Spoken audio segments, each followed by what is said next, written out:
டிவிகேவும் ஏடிஎம்கே கூட்டணி போறதுக்கான பேச்சுவார்த்தைலாம் முடிச்சிட்டாங்க. பேச்சுவார்த்தை முடிச்ச பிறகு பாஜகவுக்கு தெரிஞ்சு போச்சு இந்த டீலிங் இங்கே போயிட்டு இருக்கு, அங்கே செங்கோட்டை டெல்லி போறாரு. அதிமுக பலமாயிடப்படாது. மீண்டும் அதிமுக ஆட்சிக்கு வந்துச்சுன்னா பாஜக தமிழ்நாட்டில் கால் பிடிக்கவே முடியாது. ரெண்டு கட்சிகள் தமிழ்நாட்டில் இருக்கு ஸ்ட்ராங்கா. ஒன்று ஆளும் கட்சியா இருக்கு, ஒன்று எதிர்கட்சியா இருக்கு. ரெண்டும் ஒரு ஓட் பேங்க் வச்சிருக்கு. கட்டணை போல ஸ்ட்ராங்கா இருக்கு. பாஜக இப்ப உள்ள வர்றப்ப ஏதாவது ஒரு கட்சியை காலி பண்ணா தான் நீங்க உள்ள வர முடியும். ஓபிஎஸ், டிடிவி, செங்கோட்டையன் இவங்க எல்லாருக்கும் தலைவர் யாருன்னு கேளுங்களேன். அமித்ஷா தான் தலைவர்.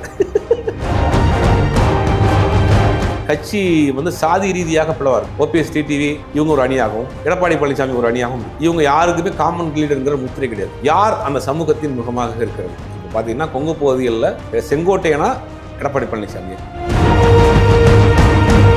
சர்வாதிகாரியை போல் நடந்துட்டு இருக்காரு. நான் அவரை விட கட்சிக்கு நான் தான் சீனியர், குறைந்தபட்சம் என்னுடைய விளக்கம் கேட்காம நீக்கிட்டாங்க அப்படின்னு அவரு குற்றச்சாட்டை வச்சுட்டு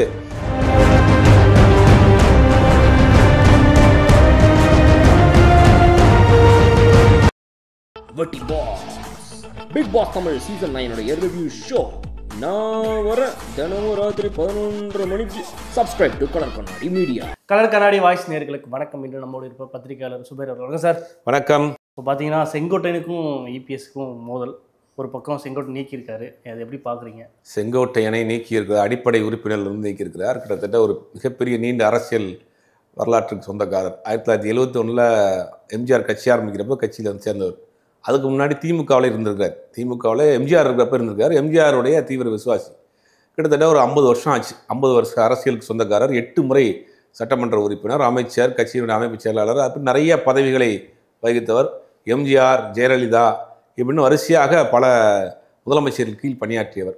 இதை பொறுத்தவரைக்கும் பேசிக்காக ஒரு சிறந்த நிர்வாகி அப்படின்னு சொல்லுவாங்க. எம்ஜிஆர், ஜெயலலிதா அவர்களுடைய தலைமையில் ஆட்சி இருக்கிறப்ப பல கூட்டங்களை இவர் தான் கண்டஸ்ட் பண்ணுறார். நிகழ்ச்சியில் ஒருங்கிணைக்கிறது அந்த மாதிரியான வேலைகள்லாம் அவர் தான். நேற்று கட்சியினுடைய அடிப்படை உறுப்பினர் நேற்று நீக்கப்பட்டிருக்கிறாங்க. அதற்கு பிறகு அவர் இன்னைக்கு காலையில் 11 மணிக்கு பத்திரிகையாளர் சந்திக்கிறார். பத்திரிகையாளர் சந்திச்சார். பத்திரிகையாளரை சந்தித்து பல அடுக்கடுக்கான குற்றச்சாட்டுகளை வச்சிருக்கிறாரு. என்ன சொல்கிறாருன்னா சர்வாதிகாரியை போல் நடந்துட்டு இருக்காரு. நான் அவரை விட கட்சிக்கு நான் தான் சீனியர், குறைந்தபட்சம் என்னுடைய விளக்கம் கேட்காம கூட நீக்கிட்டாங்க அப்படின்னு அவர் குற்றச்சாட்டை வச்சுட்டு அவர் இந்த கொடநாடு கொலை வழக்கில் A1 குற்றவாளி, என்னைய திமுக பி டீம்ன்றார், இவர் தான் A1 அப்படின்னு அந்த மாதிரியான ஒரு விஷயத்தையும் பதிவு பண்ணுறாரு. அதற்கு பிறகு என்ன பண்ணால் அது கொஞ்ச நேரம் கழித்து எடப்பாடி பழனிசாமியும் பத்திரிகையாளர் சந்திப்பு வைக்கிறார். அவர் இல்லை கட்சியிலிருந்து நீக்கப்பட்டவரோட தொடர்பு இருக்கிறாரு, அதனால தான் கட்சியிலிருந்து நீக்கிட்டோம் அப்படின்னு அவர் சொல்கிறார். இப்போ இந்த 2 பேருக்குள்ளே நடக்கக்கூடிய பிரச்சனை என்ன அப்படின்னா, யார் அந்த சமூகத்தின் முகமாக இருக்கிறது? இப்போ பார்த்தீங்கன்னா கொங்கு பகுதிகளில் செங்கோட்டையனா எடப்பாடி பழனிசாமியா? செங்கோட்டையன் கிடைக்காத ஒரு வாய்ப்பு முதலமைச்சராக தமிழ்நாடு முழுவதும் வந்துட்டார். நீங்கள் எதிர்கட்சி தலைவராக இருக்கார், கட்சியுடைய பொதுச்செயலாளர் ஆகிட்டார். இப்போ அதே சமூகத்தில் இன்னொருத்தர் உள்ள வர்றப்ப தனக்கு ஒரு போட்டியாக இருக்கும்னு நினைக்கிறாரு. இப்போ ஆரம்பத்திலிருந்தே 2014 ஜெயலலிதா அம்மா மறைவுக்கு பிறகு இவர் தான் அந்த முதலமைச்சராக வேண்டிய வாய்ப்பு இருந்துச்சு. அது சில காரணங்களால் தள்ளி போய் எடப்பாடி பழனிசாமி ஆகிட்டார். அந்த 4 வருடத்தில் ஆட்சி இருந்ததுனால என்ன பண்ணுறாருன்னா எடப்பாடி செங்கோட்டையன் அதை ஏற்றுக்கிட்டு இருந்தார். அதற்கு பிறகு இவரை முதலமைச்சராக ஏற்றுக்கிட்டார்.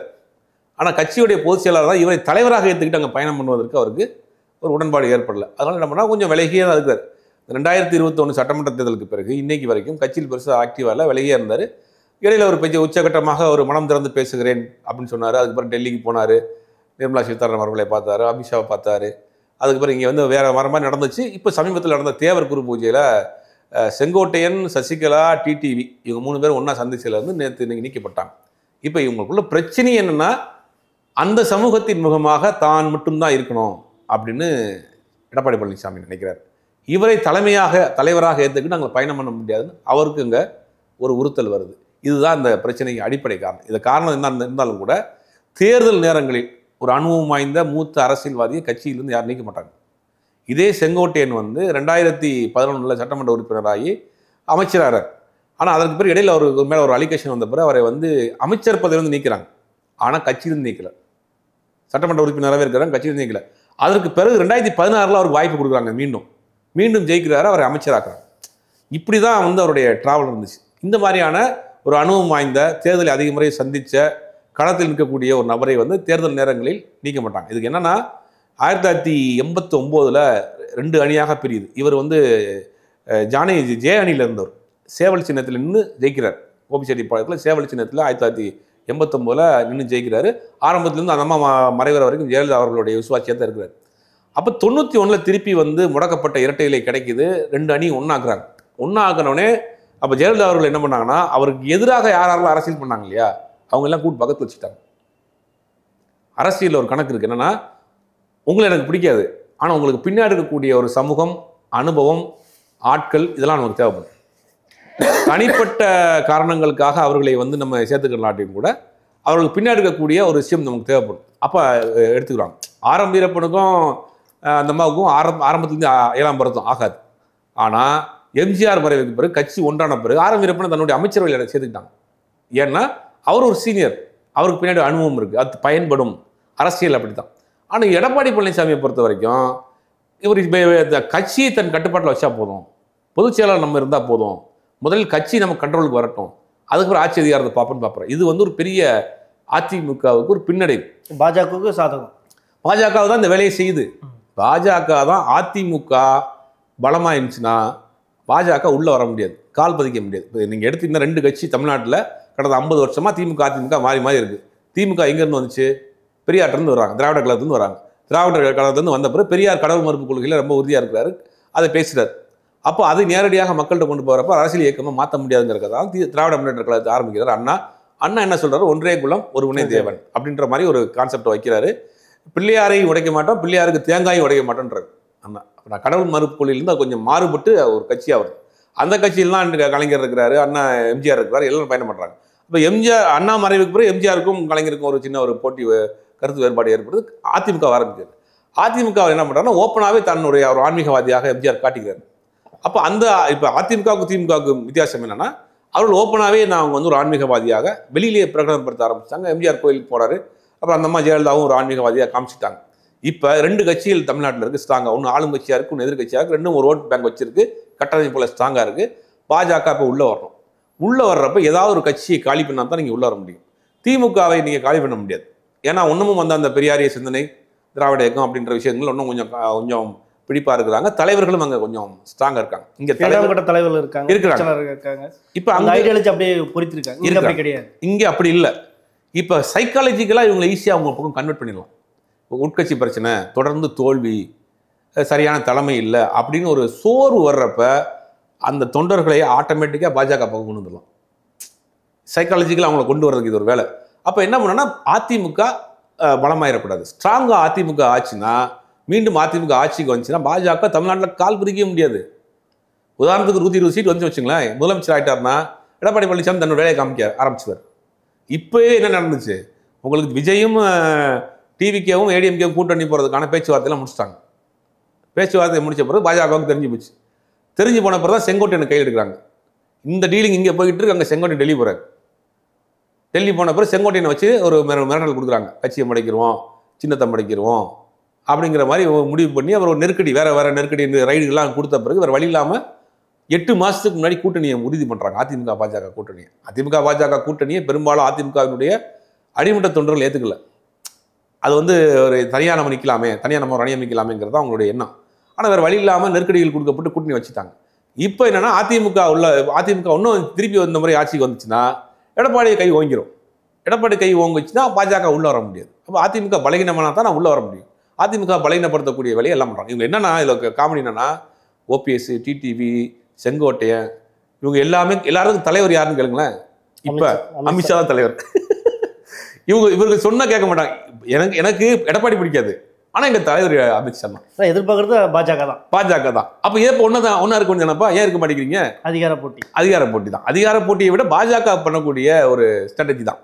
இவர்களை ஒன்றிணைக்கணும்னா பாஜக 5 நிமிஷம் ஒரு ஃபோன் கால், சித்து விளையாட்டு அதிமுகவை பலகீனப்படுத்தினா தான் இவங்க உள்ளே வர முடியும். அப்போ இவங்களெல்லாம் வச்சு பார்க்குறாங்க. அதாவது அதிமுகவை நம்பி பாஜகவை நம்பி போய் தெருவுக்கா போறேன் அப்படின்னு கேட்ட மாதிரி தெருவுக்கு போன லிஸ்ட் பெரிய லிஸ்ட். டிடிவி தினகரன் வந்து கடுமையாக பாஜகவை எதிர்க்கிறார். ஆனால் ஒரு கட்டத்துக்கு மேலே காம்ப்ரமைஸ் ஆகி பாஜகவோட கூட்டணிக்கு போறாரு.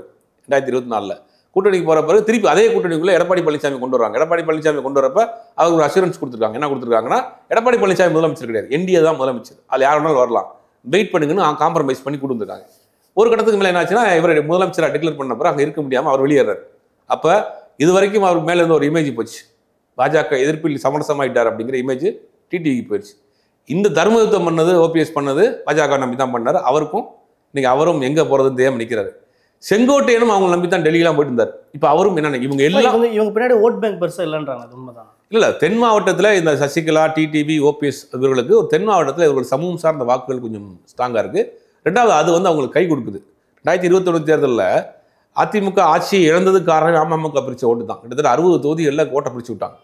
2024 பார்த்தீங்கன்னா ஒரு குறிப்பாக 2 தொகுதியை சொல்லலாம். ராமநாதபுரம், தேனி தொகுதியும் 2 தொகுதியிலையுமே அதிமுக 3வது இடத்துக்கு போயிடுச்சு. பலாப்பழ சின்னம்னு ஓபிஎஸ் நிற்கிறாரு. அந்த பலாப்பழ சின்னத்தில் ஓபிஎஸ்ன்ற பேர்லேயே 10 பேர் இருக்கிறாங்க. அப்படி இருந்து 3.5 லட்சம் ஓட்டு வாங்குறாரு. அதே மாதிரி டிடிவி தினர் குக்கர் சின்னத்தில் நிற்கிறார் பாஜக கூட்டணியோட. அவர் கிட்டத்தட்ட 2.3 லட்சம் ஓட்டு வாங்குறாரு. அதிமுக 3வது இடத்துக்கு போயிடுச்சு. அந்த கோபம் இருக்குது. அது கோபம் ஏன் இருக்குது அப்படின்னா, தென் மாவட்டத்தில் குறிப்பாக முக்கியத்துவம் சமுதாய மக்கள் மத்தியில் இந்த கட்சி நம்முடைய கட்சியாக கிட்டத்தட்ட 30 வருஷமாக இருந்துச்சு. அதுக்கு உதாரணம் என்னென்னா, இந்த அம்மா ஜெயலலிதா எம்ஜிஆர் மறைவுக்கு பிறகு அரசியலே வேண்டாம் அப்படின்னு அவங்க வந்து போயிடுறாங்க. போனதுக்கு பிறகு நடராஜன் தான், சசிகலாவினுடைய கணவர் நடராஜன் தான் அவங்க வந்து இவங்களை கூட்டு வர்றாரு. கூட்டு வந்து அவங்கள தான் பேக்கப் பண்ணி அந்த அந்த ஆட்கள் தான் கூட இருந்தாங்க. ஜெயலலிதா அவர்களுக்கு பக்கபலமாக இருந்து அந்த அரசியல் பேக்கப் பண்ணி கொண்டு போனது அவங்க தான். இன்னைக்கு வரைக்கும் இன்னைக்கு சண்டை போடுறாங்கல்ல, இந்த எல்லாரையுமே வந்து கட்சியில் வந்து முதலமைச்சர் ஆக்கணும், அமைச்சர் ஆக்கணும் சசிகலா தான். டிடிவியை கொண்டு வந்து அவங்க தான், ஓபிஎஸை கொண்டு வந்து அவங்க தான். பெரிய இடத்துல சேர்மனாக இருந்தவரை, நகராட்சி சேர்மனாக இருந்தவரை முதலமைச்சர் ஆக்க முடியுமா? ஆக்கணும் சசிகலா. கட்சியுடைய 3ஆம் கட்ட 4ஆம் கட்ட அமைச்சராக இருந்தவர் முதலமைச்சர் ஆக்க முடியுமா? ஆக்கணும் சசிகலா. தினகரனை வந்து கட்சியுடைய பொருளாளராக்கி, நாடாளுமன்ற உறுப்பினராக்கி நீங்கள் வெளியுறவுக்கு அடையாளம் காட்டப்பட்டது சசிகலா. இவங்களுக்குலாம் பின்னாடி ஒரு பக்கபலமாக அரசியல் இது இருந்தால் கூட இவர்கள் அடையாளப்படுத்தியது வந்து சசிகலா தான். அப்படி ஒட்டுமொத்தமாக அதிகார மையமாக பவர் சென்டராக இருந்தது சசிகலா தான். இப்போ அவர்கிட்ட இருந்த அத்தனையும் பிடிங்கிட்டு எடப்பாடி பழனிசாமி கொண்டு போயிட்டாருங்கிற ஒரு கோபம் அங்கே இருக்குது. செங்கோட்டையனுக்கு அந்த அளவுக்கு ஓட் பேங்க் கிடையாது. செங்கோட்டையனுக்கு அந்த குறிப்பிட்ட பகுதிகளில், அந்த கோபிச்செட்டிப்பாளையம், ஈரோடு அந்த பகுதிகளில் அவருடைய ஆதரவாளர் இருப்பாங்களா? ஏன்னா அவர் ஒரு ரிபல் கிடையாது அப்படின்ற மாதிரி சில இதெல்லாம் அவருக்கு அனுதாபிகள் இருப்பாங்க, நிர்வாகிகள் கொஞ்சம் பேர் இருப்பாங்க. பெருசாக ஒரு பாதிப்பை ஏற்படுத்தாட்டியும் கூட ஒரு சிறு தேர்தலை பொறுத்த வரைக்கும் ஒரு ஓட்டு கூட வெற்றி வாய்ப்பு இழக்கும். அதை நீங்கள் மிஸ் பண்ணக்கூடாது. தேர்தல் நேரங்களில் ஒரு 3 மாதம் தேர்தல் வச்சிருக்கப்ப கட்சிக்குள்ள ஒரு குழப்பத்தை ஏற்படுத்த மாதிரியான ஒரு சூழ்நிலை வர்றப்ப சமாதானம் பண்ணி அரவணைத்து போகிறது தான் சரி. ஆனால் எடப்பாடி பழனிசாமி அதில் தெளிவாக இருக்கார். 2026 தேர்தல் நம்ம தோத்தாலும் பரவாயில்ல, கட்சியுடைய பொதுச் செயலாளர் நம்ம இருக்கணும், கட்சி நம்மகிட்ட இருக்கணும், நமக்கு போட்டி யாரும் இல்லை. உள்ளே வந்தாருன்னா டிடிவி உள்ளே வந்தாருன்னா அங்கே போய் டிடிவி முன்னாடி நம்ம கை கட்டி நிற்க முடியாது. சசிகலா உள்ள வந்தாலும் கையை கட்டி நிற்க முடியாது. இப்போ நம்ம வந்து இப்போ தலைவர் ஆகிட்டோம், பொதுச் செயலாளர் ஆகிட்டோம், நம்மளை வந்து வாழ்த்த ஆரம்பிச்சிட்டாங்க மக்கள், கட்சி நிர்வாகிகள். அப்படிங்கும்போது எப்படி நம்ம வந்து செய்ய முடியுங்கிறாங்க. இதெல்லாம் தான் இதை வந்து பாஜக வந்து கிளியராக, பாஜகவுக்கு தெரியாதா? என்டிஏக்குள்ள ஒரு கூட்டணி மேஜர் பார்ட்டி வந்து உள்ளுக்குள்ள ஒரு டிஸ்ட்ரிபியூட் போயிட்டு இருக்கு. இது நம்ம நினைச்சா சரி பண்ண முடியும்னு தெரியாதா? மேஜர் பார்ட்டில் இருக்க நிர்வாகிகளே வந்து ஆர்எஸ்எஸ்க்கு ஊடுருவி விட்டாங்க, பாஜகவோட ஒரு ஐடியாலஜியாக மாறிட்டாங்க. ஏன்னா லாஸ்ட்டாக இருந்த கோவை சத்தியன் ஒருத்தர் வந்து நசுக்கப்பட்டோம், பிதுக்கப்பட்டோம்ன்ற மாதிரிலாம் அதுலேருந்து ஒட்டி நிறைய சமூக ஊடகங்கள் நிறைய தொலைக்காட்சி விவாதங்கள்ல அதிமுக சார்பில் பேசக்கூடியவர்களுடைய குரல் ஆர்எஸ்எஸ்ஸின் குரலாக தான் இருக்கு. சேலம் மணிகண்டனா இருக்கட்டும், நானே நிறைய தொலைக்காட்சி விவாதங்களுக்கு போறேன், கண்டிப்பாக பார்த்துருப்பீங்க. ஆனால் போகிறப்ப அதிமுக சார்பில் வரக்கூடியவர்கள் பேசுகிற பேச்சு முந்திலாம் அதிமுக சார்பில் பேசக்கூடிய எப்படி பேசுவாங்க நமக்கு தெரியும். ஆனால் இப்போ பேசுகிற பேச்சு எல்லாமே ஆர்எஸ்எஸ்ஸின் பிஜேபியின் குரலாக தான் பேசுகிறாங்க. ஏன்னா அவ்வளவு நாகரிகமாக அதிமுகவுடைய பேச்சு இருக்கும். கண்டிப்பாக அவங்கள்ட்ட வரம்பு மீறி போக மாட்டாங்க. ஆனால் இன்னைக்கு பேசுகிறவங்களுடைய பேச்செல்லாம் வரப்ப பர்சனல் அட்டாக்கு, அவதூறுகள், சரியான டேட்டா இல்லை, தரவுகள் இல்லை, பொய், இந்த மாதிரியான விஷயங்களை அள்ளி எறிகிறாங்க. அப்போ அந்த ஐடியாலஜிக்குள்ளேயே இவங்க முங்கி போயிட்டாங்க. அப்படி பார்க்க ஓப்பனாக சொல்லணும்னா கட்சி வந்து சாதி ரீதியாக பிளவாக இருக்கும். ஓபிஎஸ், டிடிவி இவங்க ஒரு அணியாகவும், எடப்பாடி பழனிசாமி ஒரு அணியாகவும் இருக்குது. இவங்க யாருக்குமே காமன் லீடருங்கிற முத்திரை கிடையாது. இப்போ எம்ஜிஆர் மாதிரியோ, அந்த அம்மா ஜெயலலிதா மாதிரியோ, கலைஞர் மாதிரியோ, இன்றைக்கி இருக்க ஸ்டாலின் மாதிரியோ யாருக்குமா காமனான ஒரு லீடராக முத்திரை கிடையாது. இப்போ நீங்கள் வந்து இப்போ எம்ஜிஆர் இருந்தாருன்னா பரங்கிமலையில் நிற்பார், ஆண்டிபட்டியில் நிற்பார். இவர் எடப்பாடி பழனிசாமி மதுரையில் நிற்க முடியுமா? முடியாது. ஏன்னா அந்த ஓட் பேங்க் அங்கே இல்லை. இப்போ தமிழ்நாடு முழுவதும் ஏற்றுக்கொள்ளக்கூடிய ஒரு பொதுவான தலைவராக அங்கே யாரும் இல்லை. கரிஸ்மாட்டிக் லீடர் ஒருத்தர் இல்லை. அது ஒரு பிரச்சனை. இப்போ இத்தனையும் வச்சுக்கிட்டு தான் இவங்க வந்து ஆட்சி அதிகாரத்தை பிடிக்கணும்னு நினைக்கிறாங்க. இது பாஜக தனக்கு சாதகமாக பயன்படுத்திது. பாஜக நினச்சிருந்தா இந்த பிரச்சனையை ஒரு சிங்கிள் ஃபோன் கால் கிளியர் பண்ணிடலாம். எடப்பாடி செங்கோட்டையன் அமித்ஷாவோ இல்லாட்டி நிர்மலா சீதாராமனோ யாரோ பேசி போயிடுவாங்களா? வாய்ப்பில்லை. அப்போ இவங்க எல்லாத்தையும் ஆப்ரேட் பண்ணுறது வந்து பாஜக தான். இந்த கட்சி பலகீனமாகணும், கட்சி பலகீனமாக தான் உள்ளே போக முடியும். பொறுத்து வந்து பார்ப்போம் 2026 எலெக்ஷனில் எப்படி ரிஃப்ளெக்ட் ஆக போகுதுன்னு நேரம் ஒதுக்கணும்.